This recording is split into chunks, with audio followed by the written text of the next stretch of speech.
Bonjour, merci de nous accueillir chez vous, chez nous, Sans filtre. Sans filtre, c'est cette émission qui a pour vocation de faire la pleine lumière, le point phare sur les sujets d'actualité portant sur la vie politique, sociale et économique de notre pays, le Cameroun.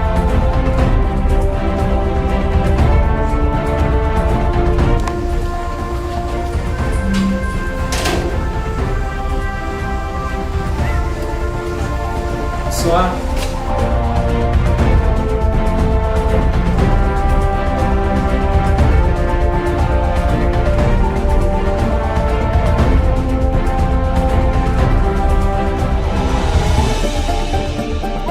Bonjour à tous, merci de nous accueillir chez nous, chez vous, Sans filtre, avec en posture d'invité le docteur Jean-Paul Yongui, qui est un universitaire camerounais au parcours inspirant et alléchant. Vous aurez la possibilité de découvrir l'universitaire, le sportif, du moins vous allez découvrir l'homme dans ses différents contours. Avec lui, nous allons aborder des sujets d'actualité, nous parlerons de la gouvernance universitaire, nous parlerons de l'avenir de la politique, du moins du landerneau politique au Cameroun.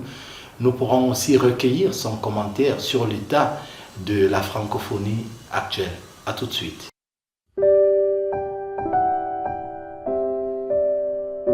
Docteur Jean-Paul Yongui, permettez-nous de ne pas mourir de soif assis sur une fontaine. Oui. Vous êtes universitaire, vous êtes à l'université, Oui. et donc vous connaissez mieux cet environnement. Alors, tout à l'heure, vous parliez de la différence, ou alors des traitements différents qui sont réservés aux vacataires, Oui. aux enseignants assistants. Oui. Renseignez-nous un peu, comment ça se passe? Déjà, comment fait-on pour devenir enseignant vacataire et d'un autre côté, enseignant assistant?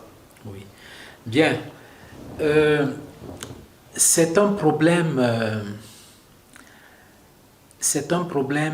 c'est une situation triste. C'est une situation triste. Je voudrais dire que le 19 janvier 1993, le président de la République, il est encore en place, a signé un décret portant statut spécial de l'enseignement du supérieur. Et dans ce statut spécial sont reconnus les moniteurs, les vacataires, les assistants, les chargés de cours, les maîtres de conférences et les professeurs des universités. Mais tout se passe comme si, aussi longtemps qu'on n'est pas assistant, on n'est pas enseignant à l'université, on n'est pas un enseignant du supérieur. Et il y a une grosse manipulation entre les articles 45 et 46 de ce décret. L'article 45 dit en substance que l'université peut recruter des personnels extérieurs comme enseignants vacataires. Ça veut dire que vous êtes reconnu comme employé, travailleur d'une autre administration, d'une autre structure. Et en raison de vos aptitudes d'enseignant ou de professionnel, l'enseignement supérieur vous recrute comme enseignant vacataire. Ça, c'est l'article 45. Okay. Maintenant, l'article 46, lui, il dit que l'université peut recruter des doctorants. Et à l'époque même, puisque nous étions en 1993, le master n'existait pas encore. C'était la maîtrise. C'était la maîtrise, voilà. Donc des doctorants ou des étudiants de maîtrise, on dirait aujourd'hui en cycle de master, pour prodiguer, dispenser des enseignements. Et chacun de ces jeunes enseignants a droit à 6 heures de cours par semaine, ce qui fait 24 heures par mois. Et à l'échelle d'une année, je crois qu'on tourne autour de entre 220 et 240 heures de cours. Nous sommes dans cette fourchette. Nous sommes dans cette fourchette. Et l'article 46 précise qu'ils doivent être payés mensuellement. Ils ont droit à un traitement mensuel. Il y a donc eu une dénaturation du texte du chef de l'État parce que tout le monde est déclaré vacataire.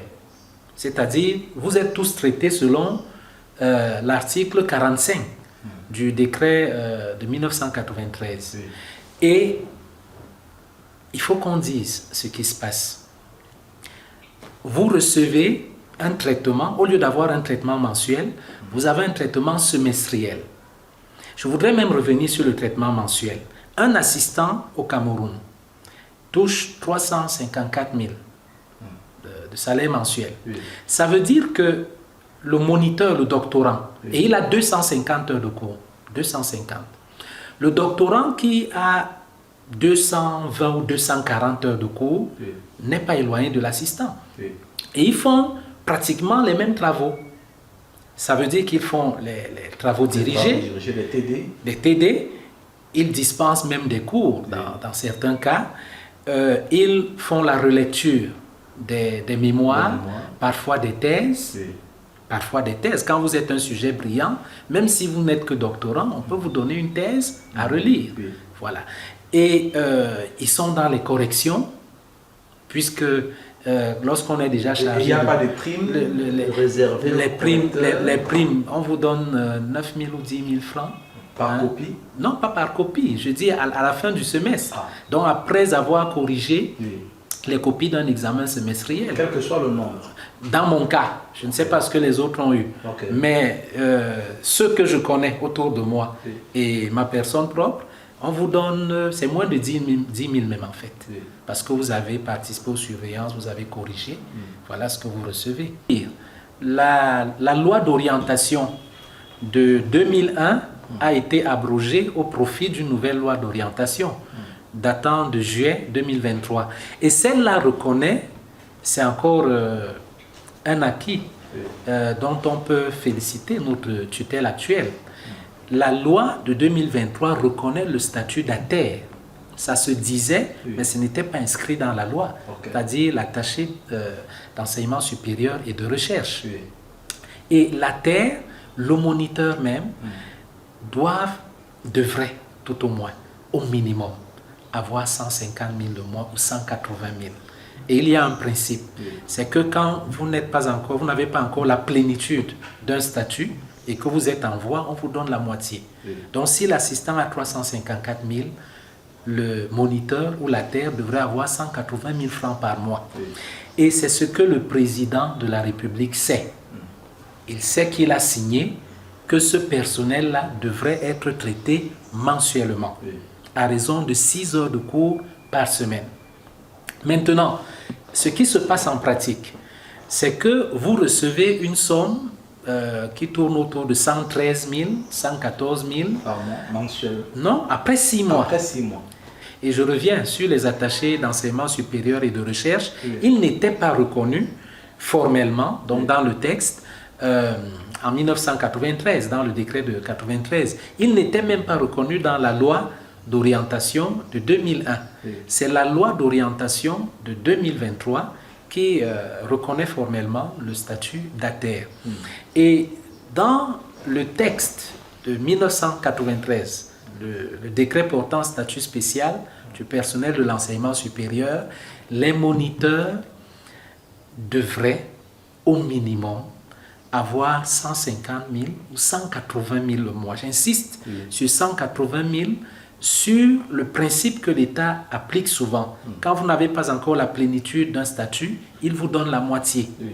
Et lorsque vous accédez à ce statut-là, eh bien, c'est-à-dire êtes vous devenez au moins Oui. un contractuel. Oui. Parce que les assistants sont des contractuels et à partir des chargés de cours, on est un fonctionnaire. Un fonctionnaire, On a un statut de fonctionnaire.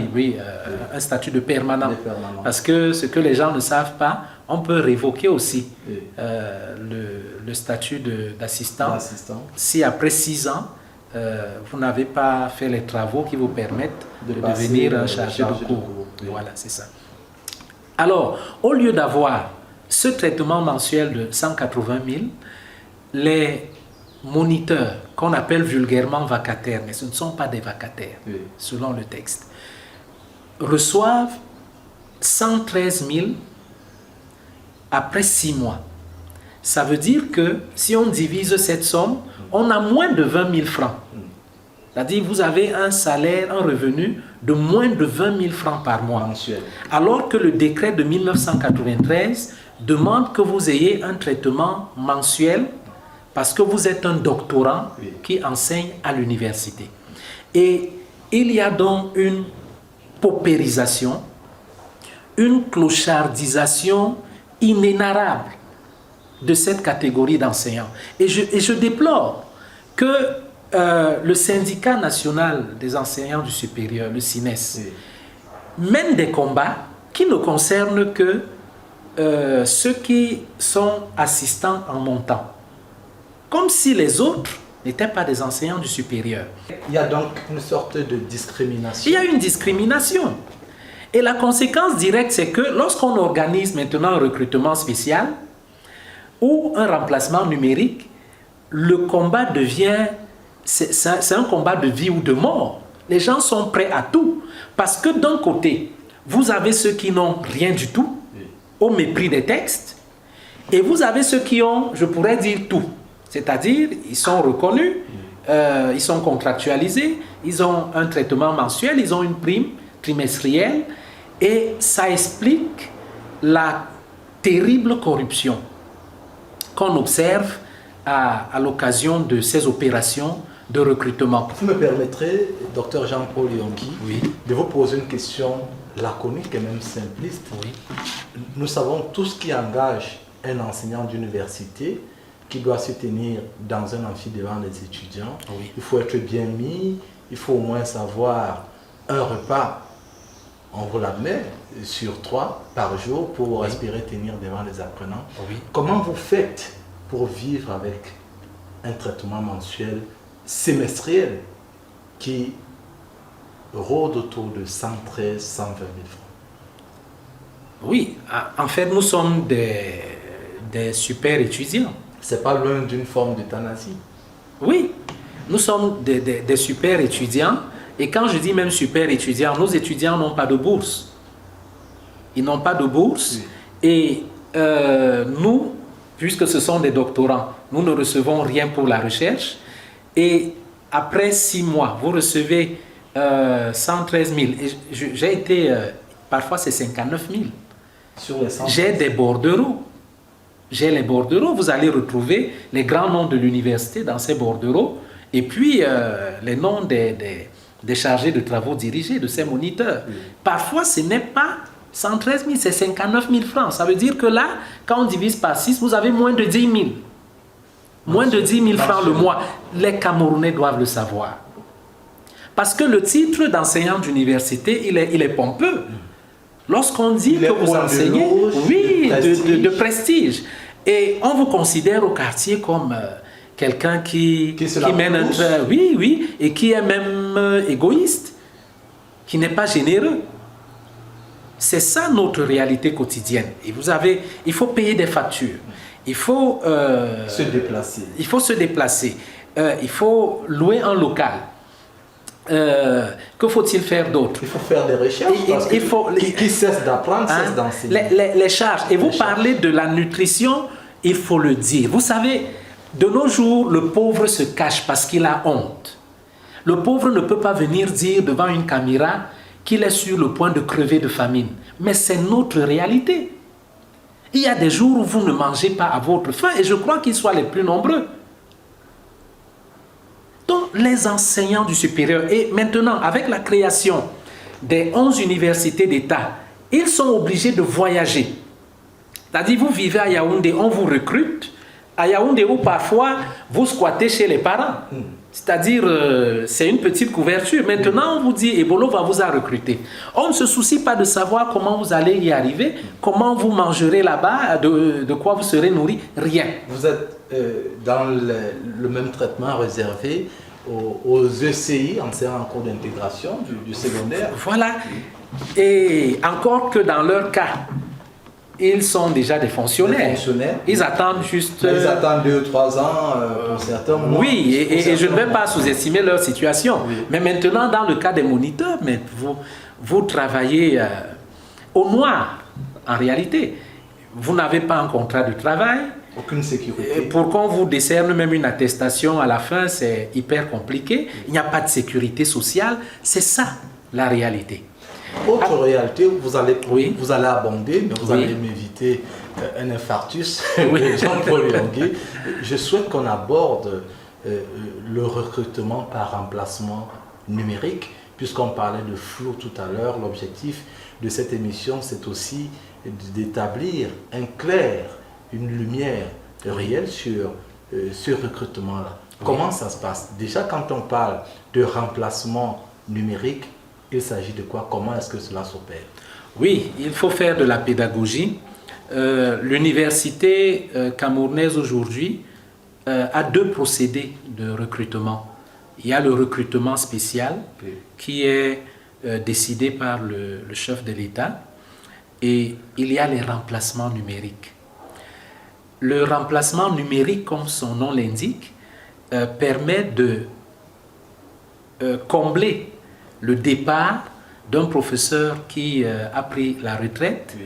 d'un professeur démissionnaire, d'un enseignant décédé. Oui. Donc, dans ces cas, il faut procéder à un remplacement. Ok. Voilà. Et pour ce qui est du recrutement spécial, comme son nom l'indique, pourquoi il est spécial? C'est parce que pendant une trentaine d'années, pratiquement, l'université camerounaise n'a pas formellement recruté et les efforts qui sont faits actuellement visent à compenser cet énorme retard. C'est pourquoi, à côté de recrutement, il y a l'adjectif spécial. D'accord. Oui. Alors, parlant du remplacement numérique, Oui. c'est-à-dire il s'opère selon la discrétion, selon le pouvoir discrétionnaire des acteurs établis pour choisir qui remplacer en fonction de tel ou tel poste. Alors, en la matière, s'il y a discrétion, s'il y a un pouvoir discrétionnaire, c'est au niveau de la définition des postes. Ok. Mais le recrutement lui-même ne relève pas du pouvoir discrétionnaire des autorités académiques.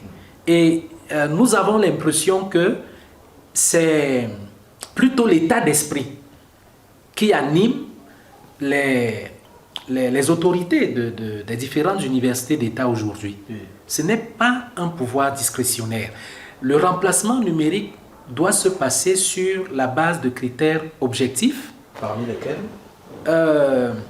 Oui, enfin, ils sont définis. Je vais y arriver. Les critères sont définis par l'appel à candidature. Il faut déjà remplir un certain nombre de critères. Donc, il faut être titulaire d'un master au minimum, être titulaire d'un doctorat PhD, être aussi, parce que la particularité du remplacement numérique, c'est qu'il ne permet pas seulement le recrutement des assistants, mais aussi celui des chargés de cours, des maîtres de conférences et des professeurs d'université, mais qui ont enseigné ailleurs. Okay. Et à ceux-là, on demande de donner la preuve qu'ils ont enseigné ailleurs pour pouvoir être recrutés au même titre. Je voudrais aussi dire que selon le décret portant statut spécial de 1993, on est recruté à l'université à 2 grades. On peut être recruté comme assistant ou comme chargé de cours. Oui. Donc même si on n'a pas enseigné dans une autre université où on était chargé de cours, les états de service qu'on présente peuvent permettre d'être directement recruté comme chargé de cours, après, donc au-dessus du grade d'assistant. Ça aussi, c'est une possibilité. Donc voilà la particularité. Maintenant, il y a des profils de postes qui sont souvent définis. Et puis, que faut-il mettre dans le dossier? Il faut montrer qu'on a, enfin la diplomation, il faut montrer quel parchemin on a. Et puis, dans le CV, le curriculum vitae comme ça se fait partout, étaler son expérience professionnelle. Il y a le nombre de publications scientifiques, que ce soit des livres ou des articles qui comptent également. Il y a la participation à des colloques, etc. Donc ces critères-là comptent également. L'encadrement aussi sur le plan des mémoires, direction des mémoires et des thèses? Bon, oui, ça compte pour ceux qui ont déjà été chargés de cours, puisque eux, ils peuvent encadrer, diriger des mémoires, diriger même des thèses pour ceux qui sont maîtres de conférences ou professeurs des universités. Pour ceux qui aspirent au poste d'assistant ou de chargé de cours, dans les cas exceptionnels, ce qu'on attend d'eux, c'est qu'ils aient quand même une expérience, une pratique, voilà, de l'enseignement. Vous intervenez à l'université de Yaoundé 1, ici au Cameroun. Comment ça se passe de ce côté-là pour ce qui est du remplacement, du recrutement par remplacement numérique? Bien, vous me permettez d'évoquer l'expérience que je vis actuellement, si vous le permettez. Allez-y. Mais je voudrais aussi dire, avec votre permission, que le remplacement numérique, le problème, la crise même, puisqu'il y a une crise qu'on observe, va de pair ou de concert avec la crise également qui est observée au niveau des recrutements spéciaux. Je crois que le journaliste que vous êtes est mieux outillé que moi. Vous êtes au courant du préavis de marche, des recalés, des recrutements spéciaux, du recrutement spécial dans les universités de Bertoua, Bolova et Garoua. Alors il y a un préavis de marche qui devait avoir lieu en Gaoundéré le 21 février dernier. Bon, apparemment, on ne sait pas ce qui s'est passé.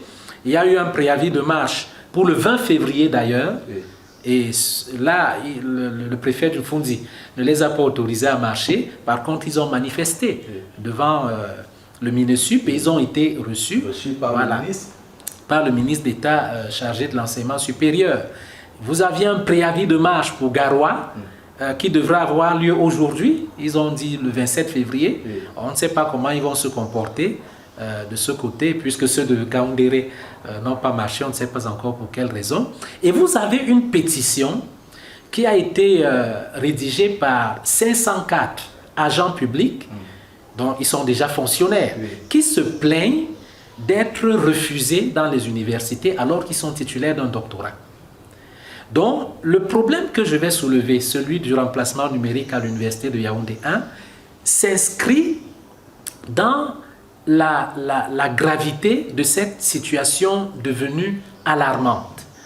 Et le problème ne se situe pas au niveau du nombre de candidatures, mais au niveau de la transparence du recrutement, au niveau de la sérénité du recrutement. Vous blâmez donc la subjectivité de ce recrutement.